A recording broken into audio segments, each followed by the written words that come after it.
ओम श्री गणेशाय नमः। प्रिय भक्तजनों, आज की इस वीडियो में आप श्रवण करेंगे रविवार के दिन सुनी जाने वाली सूर्य भगवान की संपूर्ण कथा। प्राचीन काल में एक राजा था और एक रानी थी। उनके पास सिपाही, घोड़े, दासियां, धन दौलत की कोई कमी नहीं थी। सिर्फ उनकी कोई संतान नहीं थी। इसी कारण से वे दोनों राजा रानी बहुत दुखी रहते थे। संतान प्राप्ति के लिए उन्होंने हर तरह के दान, धर्म, धार्मिक अनुष्ठान, जप, मंत्र, पूजा पाठ आदि सब कुछ किया, पर लेकिन इसका कोई फायदा नहीं हुआ। जब राजा और रानी वृद्ध होने लगे तो दोनों को बहुत चिंता हुई और वे दोनों सोच में पड़ गए कि अब हमारे इतने बड़े राज्य का क्या होगा, कौन बनेगा इस राज्य का वारिस और कौन लेगा प्रजा की जिम्मेदारी। राजा और रानी दिन रात इसी चिंता में पड़े रहते थे। उन्हें खाने और पीने की भी कोई सूध नहीं रही थी। तो एक सुबह राजा के दरबार में एक साधु आता है। दासी रानी को बतलाती है कि कोई साधु आया है। तब वह दासी से कहती है, यह मेरा अंतिम दान धर्म है, इसके बाद मैं अपने हाथों से कोई दान धर्म नहीं करूँगी। और रानी चावल भरा छाछ हाथ को लेकर के बाहर आती है और साधु की झोली में भिक्षा डालने के लिए आगे बढ़ती है तो उसके चेहरे पर छाई हुई उदासी को देखकर साधु की दृष्टि में आती है। वह उससे पूछता है कि रानी साहिबा, आपको क्या हुआ है, आप इतना उदास क्यों हो गई हैं। तब रानी साधु को सारी हकीकत बताती है और सिसकने लगती है। उस पर वह साधु कुछ पल गंभीर हो जाता है और कहता है कि चिंता मत करो रानी साहिबा, आपकी संतान की इच्छा पूर्ण हो जाएंगी। आपकी केस से एक पुत्र सा जन्म होगा। मात्र वह 14 साल तक ही आप लोगों को मिलेगा। इसके आगे वह जीवित नहीं रह पाएगा। इससे बढ़कर आपको कुछ देना मेरे लिए संभव नहीं है। अपनी बात पूरी करते उसने अपनी झोली में हाथ डाला और झोली में से एक भभूत निकाल करके रानी को दे दिया और कहा, आप और महाराज दोनों इसे बांटकर ग्रहण कर लेना, तुम्हें जल्द ही पुत्र की प्राप्ति होगी। और वह साधु अपनी राह को चल गया। इसके जाने के बाद रानी सोचने लगी कि 14 साल तो 14 साल ही सही, उतने समय के लिए हमें पुत्र तो मिलेगा, यही काफ़ी है। इतने साल तक मैं उसे जी जान से बड़ा करूँगी, उससे ढेर सारा प्रेम करूँगी, लाड दुलार करूँगी, अपनी संतान की मुराद पूरी करूँगी। उस रात अपना सारा राजकाज खत्म करके राजा जब रानी के महल में गए तो रानी ने राजा को सारी बात बता दी और साधु की दी हुई भभूत राजा को दिखाकर बोली कि साधु महाराज ने यह भभूत हम दोनों को ग्रहण करने के लिए दिया है। राजा बोले, इतना दान और धर्म किया, जप और तप किया, इसका कोई फल नहीं मिला। अब इस भभूत से हमें क्या संतान प्राप्त होगी। उस पर रानी बोली, जब इतना सब कुछ कर लिया तो अब यह भी सही, क्यों हम उस साधु को क्रोध में बुलाएं। राजा को अब किसी बात पर विश्वास नहीं था, पर रानी को दुख ना पहुँचे इसलिए वह राजी हो गया। और राजा रानी दोनों नहाते धोते हैं, फिर अपने भगवान का नाम स्मरण करते हैं, अपने पुरखों और स्मरण करते हैं और उस साधु महाराज का नाम स्मरण करके वह भभूत बांटकर दोनों खाते हैं। इसके बाद दोनों निश्चय होकर सो जाते हैं।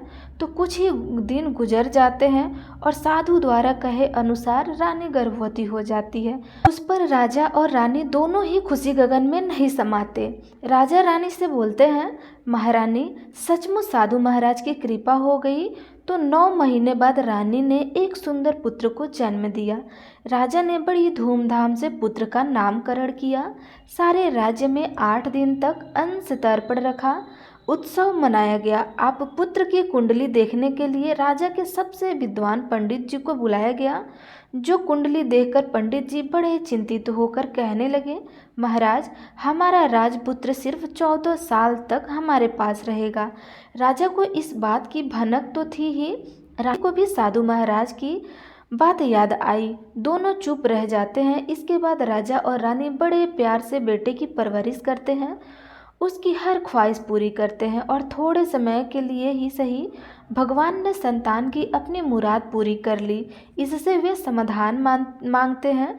राजपुत्र दिन प्रतिदिन बड़ा होता गया। जब वह 7 साल का हो जाता है तो राजा एक अच्छे गुरु की नियुक्ति करने के लिए पढ़ाई लिखाई करने के लिए या घुड़सवारी आदि 12 विद्याओं का शिक्षण देते हैं। जब वह सब शास्त्र विद्या में परंपरागत हो जाता है और 12 साल की उम्र का हो जाता है, तब एक अच्छी सी राजकन्या खोजकर उसकी शादी करा देते हैं। वो 2 और साल बीत जाते हैं, बेटा 14 साल का हो जाता है। एक दिन राजपुत्र राजा से बोलता है कि पिताजी, मैं अपना सारा राज्य घूमकर देखना चाहता हूँ। आज तक मैंने सिर्फ एक रजवाड़े के अतिरिक्त कुछ देखा ही नहीं है। बेटा की बात सुनकर राजा चिंतित हो जाते हैं, क्योंकि पुत्र को 14वां साल शुरू हो चुका था। अब कोई अनहोनी होने का वक्त नज़दीक आ पहुंचा था, लेकिन राजा यह सब बातें पुत्र को बता नहीं सकते थे। राजा अपने चेहरे पर खुशी लाकर बेटे से कहते हैं कि हाँ हाँ, जरूर जाओ बेटा, तुम्हें अपना सारा राज्य घूमकर देखना चाहिए। कहाँ क्या है यह सब जानना चाहिए। कल मेरे बाद तुम ही तो राजा बनोगे ना। मात्र एक बात का ध्यान रखो, तुम जहाँ जा रहे हो, क्या कर रहे हो, यह बात अपनी पत्नी को नहीं बताना। पुत्र कहता है ठीक है पिताजी, आपने जैसा कहा है मैं वैसा ही करूँगा। राजपुत्र दिन भर अपनी पत्नी के साथ रहता है, खुशियाँ मनाता है और रात को 12 बजे वह उठकर बाहर चला जाता है। फिर सुबह होने से पहले वापस अपने महल में आकर सो जाता है। ऐसा बहुत दिनों तक चलता रहा और पुत्र का 14वां साल खत्म होने के कुछ ही दिन बाकी रहे थे। इतने में उसकी पत्नी यानी छोटी रानी रात में जग जाती है। वह देखती है कि बिस्तर पर राजपुत्र नहीं है। वह महल में सब जगह देखती है तो राजपुत्र कहीं नजर नहीं आते हैं। वह क्या करती है, किसे कहती है, वह चुपचाप रहती है। फिर वह सुबह होने पर देखती है कि उसका पति अपने जगह सोया हुआ है। वह पति से कुछ नहीं पूछती है, लेकिन दूसरी रात भी जब वैसा ही होता है, तीसरी और चौथी रात और कुछ दिनों तक ऐसा ही चलता रहा। तब रानी बहुत चिंतित हो गई। उसके मन में ढेर सारे सवाल उठते हैं, लेकिन उसे पूछने में डर लगता था। शायद पति गुस्सा होकर बैठे सास ससुर से पूछने के बारे में सोचा तो उसकी कुल मर्यादा बीच में आ जाती थी। तो इस तरह वह मन ही मन घूटती रही थी। इस हालत में उसे खाने पीने में दिलचस्पी नहीं थी। वह दुबली पतली होती जा रही थी।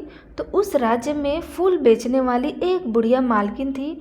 वह हमेशा छोटी रानी को फूल देने उसके महल में आ जाती थी। उस बुढ़िया का ध्यान छोटी रानी पर पड़ जाता था। वह उससे पूछती थी कि बेटी, तुम्हें किस बात का दुख है, तुम इस तरह सूख कर कांटा क्यों बनी हो। उस पर रानी कहती है, क्या बताऊं तुम्हें अम्मा, तुम्हारा राजपुत्र हर रात्रि को बाहर चला जाता है और सुबह वापस लौटकर आ जाता है। वह कहाँ जाता है, क्या करता है, यह सोचकर घर में अन्न जल ग्रहण नहीं कर पाती हूँ और सूख सूख कर कांटा बन चुकी हूँ। बुढ़िया सब बात सुनकर उसे एक उपाय बताती है कि बेटा ऐसा करना, आज रात को तुम सोना मत, उसके पीछे जाकर देखना कि वह कहाँ जाता है, क्या करता है और उसकी अच्छी तरह से पहरेदारी करना। तो छोटी रानी बोली कि अगर मुझे नींद आ गई तो। बुढ़िया बोली कि तुम्हें नींद न आए इसलिए एक काम करना, अपने बाएं हाथ की उंगली में एक जख्म कर लेना, उस पर थोड़ी सी मिर्ची छिड़क कर, उसे तुम्हें बड़ी जलन होगी और उसे पीड़ा से तुम्हें रात भर नींद नहीं आएगी। रानी बुढ़िया के कहे अनुसार करती रही। उंगली की जलन से उसे बड़ी देर तक नींद नहीं आई, लेकिन बाद में वह सो जाती है। दूसरे दिन सुबह बुढ़िया फूल लेकर उसके महल में पहुंची तो वह पूछती है कि क्या हुआ बेटी, क्या तुम देख पाए कि पति कहाँ जाते हैं। तब रानी कहती है, नहीं अम्मा, पहले कुछ समय जलन के कारण मुझे नींद नहीं आई, पर कुछ देर के पश्चात मैं सो गई। तब बुढ़िया कहती है, कोई बात नहीं, आज तुम उंगली पर पहले से थोड़ा बड़ा जख्म करना और ज़्यादा मिर्च लगाना। तो रानी ने वैसा ही किया, परंतु वह सिर्फ पति को बाहर निकलते हुए देख पाती थी, इसके पीछे नहीं जान सकती, क्योंकि उसे फिर से नींद आ जाती थी। दूसरे दिन सुबह बुढ़िया आती है तो उसके पूछने से पहले ही रानी रोकर कहती है, अम्मा, मैं आज भी उसकी पहरेदारी ठीक तरह से नहीं कर पाई। तब बुढ़िया कहती है, रोना नहीं बेटी, सब कुछ ठीक हो जाएगा। तुम आज रात जख्म को बड़ा करना, उस पर ज़्यादा मिर्च लगाना और एक काम करना कि जब वह जाने के लिए निकलता है तब उसका रास्ता रोकना। बुढ़िया ने जैसा बताया रानी ने वैसा ही किया। आज रात उसे नींद नहीं आई। पति जब रात को महल से निकलने के लिए चलने लगा तो वह बुढ़िया ने जैसा बताया वैसा ही करती है। दौड़कर जाकर पति का रास्ता रोकती है और कहती है, कहाँ जा रहे हो, किससे मिलने जा रहे हो, मुझे बताओ।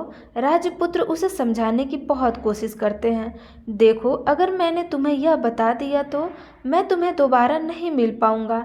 रानी कहती है, कोई बात नहीं, ना मिल पाओ, लेकिन आप रात के समय कहाँ जाते हो यह मुझे बता दो।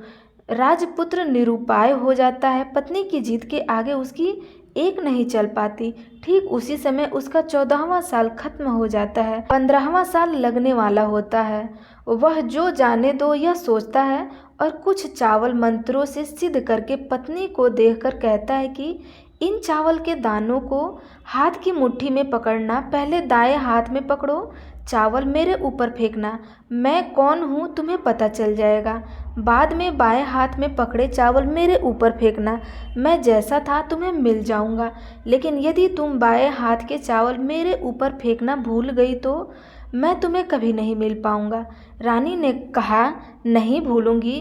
रानी बड़े आत्मविश्वास के साथ यह कहकर दाएं हाथ में पकड़े चावल पति के ऊपर फेंक देती है तो राजपुत्र एकदम एक विशाल घोड़ा बन जाता है। एकदम उम्दा सफ़ेद गर्दन पर लंबी आहार देखते देखते वह तेजी से दौड़ने लगता है। रानी उस घोड़े को एकदम भौचक्की होकर देखने लगती है और पति ने बाएं हाथ में चावल फेंकने की जो बात कही थी वह भूल जाती है। उसकी आंखों के सामने घोड़ा महल से बाहर निकलकर चला जाता है। घोड़ा जो महल से बाहर जाता है तो वापस नहीं आता है। अब रानी को बड़ा पश्चाताप हुआ। वह स्वयं को कोसने लगी, लेकिन अब उसका कोई फायदा नहीं होने वाला था। राजपुत्र अब वापस नहीं आने वाला था। सुबह होते ही महाराज को सब बात पता चल गई। उन्हें बहुत दुख होता है। वे बिस्तर पकड़ते हैं और राह देखते हैं कि एक दिन उनका बेटा वापस आ जाएगा। इस तरह 1 महीना गुजरता है, 3 महीने गुजरते हैं, आखिर में 6 महीने पूरे हो जाते हैं और राजपुत्र का कोई आता पता नहीं चलता। प्रधान राजपुत्र को ढूंढने के लिए राजा के गांव-गांव सिपाही भेजते हैं, लेकिन उन्हें कोई सफलता नहीं मिलती। इधर रानी अपनी हठ के कारण पति गायब हो गया है यह सोचकर स्वयं को मन ही मन कोसती है और प्रण लेती है कि कुछ भी करके पति को ढूंढ कर लाएंगी और उसे वापस लेकर आएंगी। एक दिन सुबह उठकर ससुर के महल में जाती है और कहती है कि मैं अपने पति को खोजने जा रही हूँ। महाराज को और क्या चाहिए था, कुछ भी करके उनका बेटा उन्हें वापस मिलना चाहिए था। वे बहू को जाने की अनुमति देकर कहते हैं, बेटी तुम्हें जो चाहे वह करो, जहाँ जाना है वहाँ जाओ, लेकिन हमारे बेटे को वापस लेकर आओ। अब रानी अपना शाही भेष बदलकर एक सेठानी बन जाती है। कुछ दासियों को, कुछ नौकरों को साथ ले लेती है, कुछ सामान साथ ले लेती है और राजा की सीमा पर जाकर वहाँ एक भोजनालय खोल देती है। वहाँ आने वाले सब यात्रियों को खाना मुफ्त में देने लगती है। मात्र एक शर्त रखती है कि खाने वाले को उसकी देखी हुई कोई अजीब चीज़ उसकी मालकिन को यानी राजकन्या को बतानी पड़ेगी। तो वहाँ आने वाले हर नागरिक अपनी तरफ से मैंने यह देखा कहकर वहाँ से मुक्त खाना खाकर जाते थे। परंतु रानी को जो बात चाहिए थी वह अब तक नहीं मिल पाई थी। ऐसे ही कुछ दिन बीत गए तो रानी के महल में फूल लेकर जाने वाली बुढ़िया के एक बेटा और बहू थे। उनका एक छोटा बेटा था, यानी बुढ़िया का एक पोता था। तो बेटा और बहू सुबह काम के लिए निकलते थे तो पोते को संभालने की जिम्मेदारी बुढ़िया पर रहती थी। दिन भर पोते को संभालती थी। एक दिन बुढ़िया को पान खाने की आदत थी तो पान लगाने के लिए चूना चाहिए था। वह उसे तैयार करने के लिए सीपियाँ लेकर आई। इन सीपियों को भूनने के लिए गोबर के कंडे चाहिए थे। कंडे इकट्ठा करने के लिए वह बांस की टोकरी लेकर चरवाहे के मैदान में गई। वहाँ बहुत सारे कंडे थे। उन्हें जमा करते करते उसे घर आने में अंधेर हो गया। इस ओर शाम होते ही काम से वापस आकर बेटा और बहू घर पहुँचते हैं तो देखा कि बच्चा घर पर अकेला है और रो रहा है। वे दोनों गुस्से से लाल पीले हो गए। इतने में बुढ़िया घर आ पहुंची। बेटे ने पूछा पोते को घर अकेला छोड़कर कहाँ गई थी। तब बुढ़िया बताने लगी कि मैं गोबर के कंडे इकट्ठा करने गई थी। इस पर बेटा बोला, दोबारा बच्ची को अकेला घर छोड़कर यदि कहीं गई तो मैं तुम्हें बहुत पीटूंगा। तब बुढ़िया कहने लगी, नहीं बेटा, फिर कभी ऐसा नहीं करूंगी। लेकिन दूसरे ही दिन बुढ़िया यह बात भूल गई और फिर चरवाहे के मैदान पर कंडे इकट्ठा करने के लिए चली गई। शाम को जब बेटा और बहू काम से वापस लौटे तो देखा कि बच्चा घर पर अकेला है और रो रहा है। अब उसके बेटे की सनसनी खत्म होने लगी और बुढ़िया के वापस आने पर उसे घर से निकाल दिया। बुढ़िया रात भर घर के बाहर अंधेरे में बैठी रही और सुबह होते ही हाथ में टोकरी लेकर कंडे इकट्ठा करने के लिए निकल गई। उस दिन उस पर कंडे इकट्ठा करने का मानो पागलपन सवार हो गया था। कंडे इकट्ठा करते करते जब अंधेरा हो गया, उसे मालूम ही नहीं चला। उसे जब ध्यान आया तो गांव का रास्ता भी ठीक तरह से दिखाई नहीं दे रहा था। वह अंधेरे में आंखें फाड़कर देखती देखती किसी तरह आगे निकल पड़ी तो एक कपिला गाय छन छन की आवाज़ करती गली की घंटी बजाते ठुमक कर उस मैदान पर आ गई। उसे देखकर बुढ़िया सोचने लगी कि इस गाय के पीछे पीछे जाऊंगी तो गांव तक पहुंच जाऊंगी। तब बुढ़िया उसके पीछे पीछे जाने लगी। वह गाय उस मैदान से लेकर एक एक करके 6 मैदान पार करती गई। आखिर में वह 7वें मैदान तक पहुंची ही थी तो क्या होता है कि उस मैदान पर एक बड़ा सा पत्थर है। गाय जाकर उस पत्थर को अपना सींग मारती है। जब गाय ने सींग मारा तो वह पत्थर दूर हट गया और पताल से नीचे जाने की सीढ़ियाँ दिखाई देने लगी। तब वह गाय उन सीढ़ियों से नीचे जाने लगी। बुढ़िया अब वह देख रही थी और झट से जाके गाय की पूंछ को पकड़ लिया। वह गाय के साथ नीचे पताल में पहुंच गई और तुरंत ही गाय की पूंछ छोड़ दी और इधर उधर देखने लगी। उसने देखा कि वहाँ दीप और दिए जलते हैं और तेज रोशनी गाय के ऊपर पड़ती है और वहाँ उद्धत घटनाएं घटने लगती है। गाय के नीचे जाते ही उसके गले में अपने आप साल पड़ गई और छम छम करके कोई दूध आड़ी में गाय का दूध दूहने लगा। लेकिन जो भी कोई वह कर रहा था वह मात्र दिखाई नहीं दे रहा था। बुढ़िया बहुत घबरा गई, कहाँ आकर फंस गई यह सोचने लगी और यहाँ वहाँ छिपने के लिए जगह ढूंढने लगी। लेकिन उसे कहीं भी जगह नहीं मिला, हर जगह उजाला ही उजाला था। वह एक कोने में खड़ी हो गई और कुछ सामने हो रहा था उसे चुपचाप देखने लगी। उसने देखा कि वहाँ एक उम्दा सफ़ेद घोड़ा और 2 कुंडे थे। उसमें से एक कुंड में उस घोड़े ने छलांग लगाई और ऊपर आ गया और उस घोड़े को अब राजपुत्र का रूप प्राप्त हो गया। उसने दूसरे कुंड के पानी में स्नान किया, वहाँ रखे एक नए कपड़े पहने और नज़दीक की एक सुंदर पलंग था उस पर आकर बैठ गया। उसके सामने अपने आप पंच पकवान की थाली आ गई, दूध की एक प्याली भी आ गई, 5 सुपारी आ गई। उसके सामने एक दिया जलता रहा और राजपुत्र ने खाना खा लिया, पानी पी लिया, 5 सुपारी खाई और बिस्तर पर लेट जाने से पहले सूर्यदेव का स्मरण करके सामने जलते हुए दिए से पूछा, हे दीपंकर, मेरे माता पिता क्या कर रहे हैं? दिया बताने लगा, वो तो बेटे के शोक में डूबे हैं, राजपाट कौन संभालेगा? तो उसने बोला कि राज्य प्रधान संभालेंगे। उसने पूछा कि मेरी पत्नी क्या कर रही है? तो दिए ने बोला कि उसने चौराहे पर भोजनालय शुरू कर दिया है और आते जाते लोगों से वह नई खबर के बारे में पूछती रहती है। दिए के यूं कहते ही राजपुत्र कहने लगा कि ठीक है। उसके बाद वह सो गया। बुढ़िया कोने में खड़ी हुई सब देख रही थी। ऐसी अद्भुत घटना उसने जिंदगी में पहली बार देखी थी। उसके अंदर ही अंदर चिलबुलाहट होने लगी। वह अपनी भूख प्यास भूल गई और आगे क्या होता है कि उसे उत्सुकता से देखने लगी। लेकिन उसके बाद और कुछ घटनाएं नहीं घटती। रात गुजर गई और सुबह हो गई। पलंग पर सोया हुआ राजपुत्र उठा और फिर से पहले वाले कुंड में छलांग लगाई और वह फिर से घोड़ा बनकर कुंड से बाहर आ गया। वह तेजी से उस पताल नगरी के बाहर निकल गया, लेकिन वह कहाँ गया बुढ़िया को कुछ पता नहीं चला। इसके बाद पिछली रात की तरह कोई उस गाय को छम छम करके दूध दूहने लगा। जैसे ही दूध दूहने खत्म हुआ, उसके गले की साल अपने आप खुल गई और वह गाय तेजी से ऊपर जाने लगी, सीढ़ियों की ओर भागने लगी। गाय को दौड़ता देख बुढ़िया सोचने लगी कि अब गाय के साथ यहाँ से ऊपर जाना की समझदारी करती हूँ, नहीं तो कोई मुसीबत आकर उसके ऊपर टपक जाएगी। झट से उसके गाय की पूंछ पकड़ ली और गाय के साथ ऊपर आ गई। गाय जब मैदान में पहुंची तो उस सुरंग का रास्ता अपने आप बंद हो गया और उसके मुंह पर एक बड़ा सा पत्थर पहले की तरह खड़ा हो गया। ऊपर आकर वह गाय जंगल की ओर निकल गई। इधर बुढ़िया एक कदम बावली हो गई थी। उसने पताल नगरी में जो कुछ देखा वह जल्द से जल्द किसी को बताने के लिए उतावली हो गई थी। उसे एकदम याद आया कि नगर की सीमा पर कोई औरत भोजनालय चलाती है और नई बात बताने वाले को अच्छा खाना पीना मुफ्त में देती है। वह सोचने लगी कि क्यों न मैं उसे बात कहूँ, उस औरत को जाकर बताऊँ। यदि उसे यह बात पसंद आई तो बाकी जीवन खाने पीने की झंझट से मुक्ति मिल जाएगी।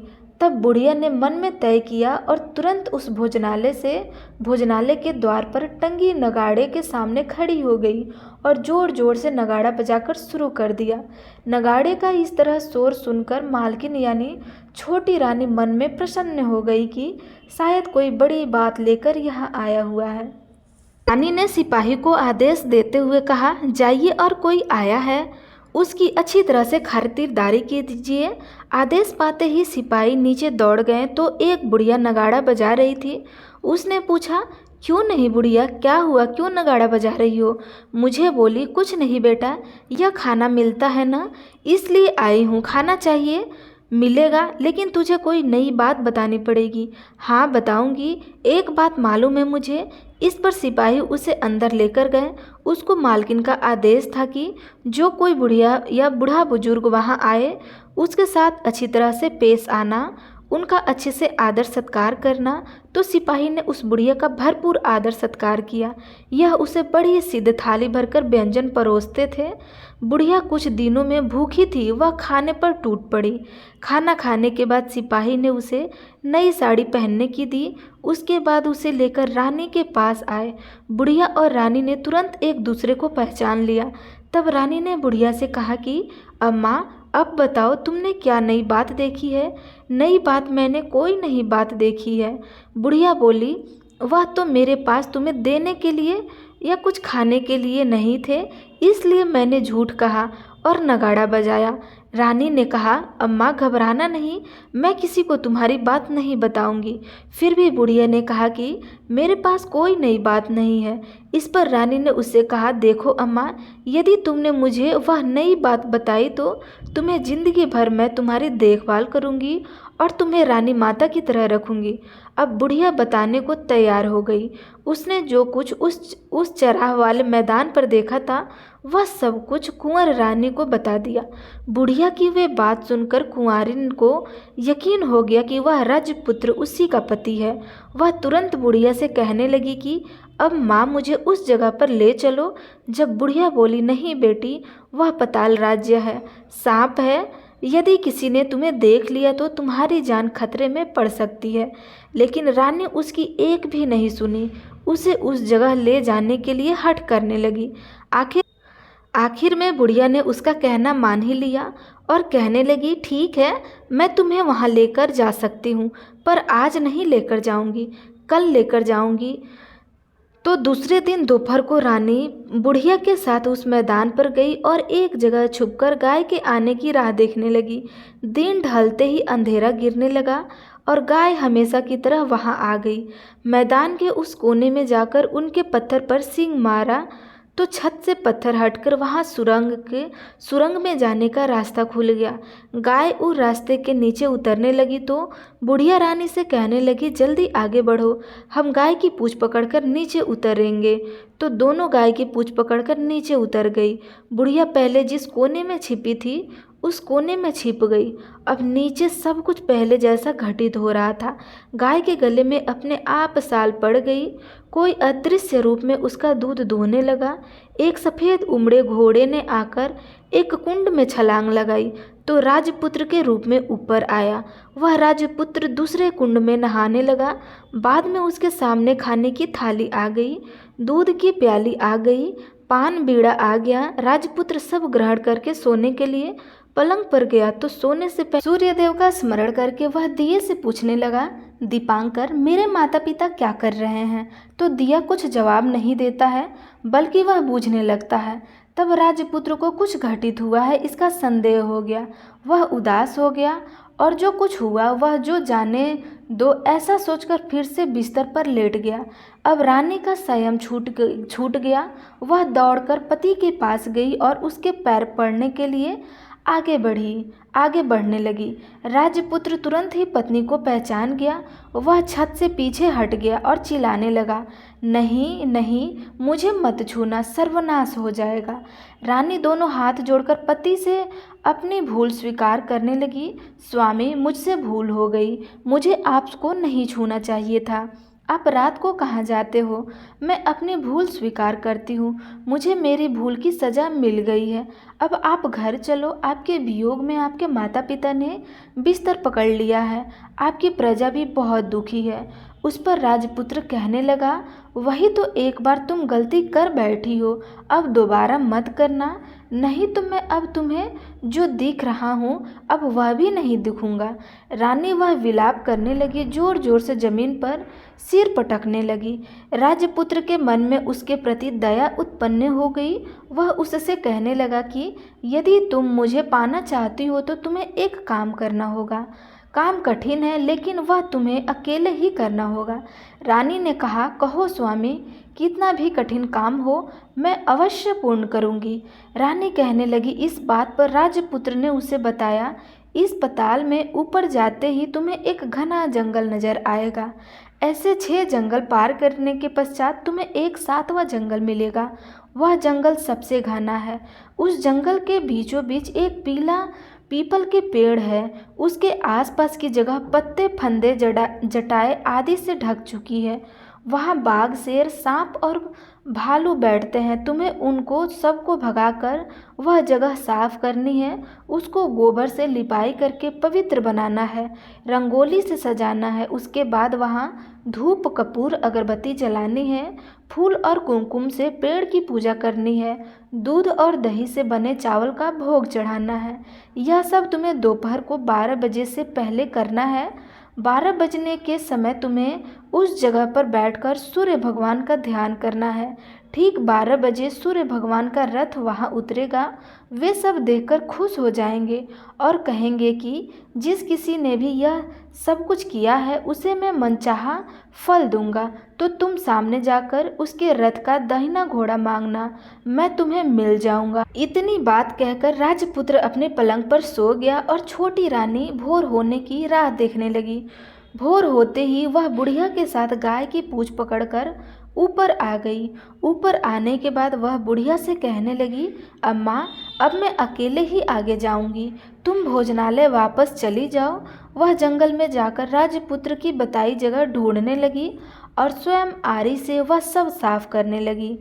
करके बाद में राजपुत्र ने जैसा बताया वैसा ही लिपाई पोताई करके वापस आ गई। दूसरे दिन सुबह होने से पहले उठी और जंगल में उस जगह पहुंची। वहां जाकर इत्र और गुलाब का पानी छिड़क कर उस जगह सुगंधित धूप, अगरबत्ती जलाकर उसे पवित्र किया और पूजा की सब सामग्री वहां तैयार कर सूर्य भगवान का ध्यान करने के लिए बैठ गई। जैसे कि पति ने बताया था कि दोपहर को ठीक 12 बजे सूर्य भगवान का रथ उस पीपल के पेड़ पर आकर रुका है। सूर्य भगवान ने जब रथ से नीचे देखा तो सुगंधित वातावरण देखकर वे बहुत प्रसन्न हो गए। फिर वे बोले, जिस किसी ने यह काम किया है वह यहाँ आकर आज मुझसे कुछ भी मांगे मैं उसे दूंगा। रानी ने जब यह शब्द सुनी तो बिना समय गवाए दौड़कर उनके सामने आई और उनको दंडवत नमस्कार करके बोली, भगवान, वह मैं ही हूँ, मैंने यह जगह साफ किया है। अच्छा, तो तुम्हें जो चाहिए वह मांगो। भगवान, मुझे आपके रथ का दाहिना घोड़ा चाहिए। सूर्य भगवान बोले, नहीं, मैं तुम्हें और कुछ दे सकता हूँ, लेकिन यह घोड़ा नहीं दे सकता।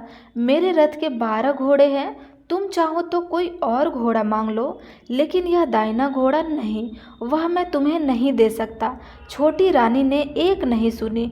वह सूर्य देव से एक ही बात कही जा रही थी, वह दाहिना घोड़ा दे दीजिए, नहीं तो मैं आपके पैरों में गिरकर अपनी जान दे दूंगी।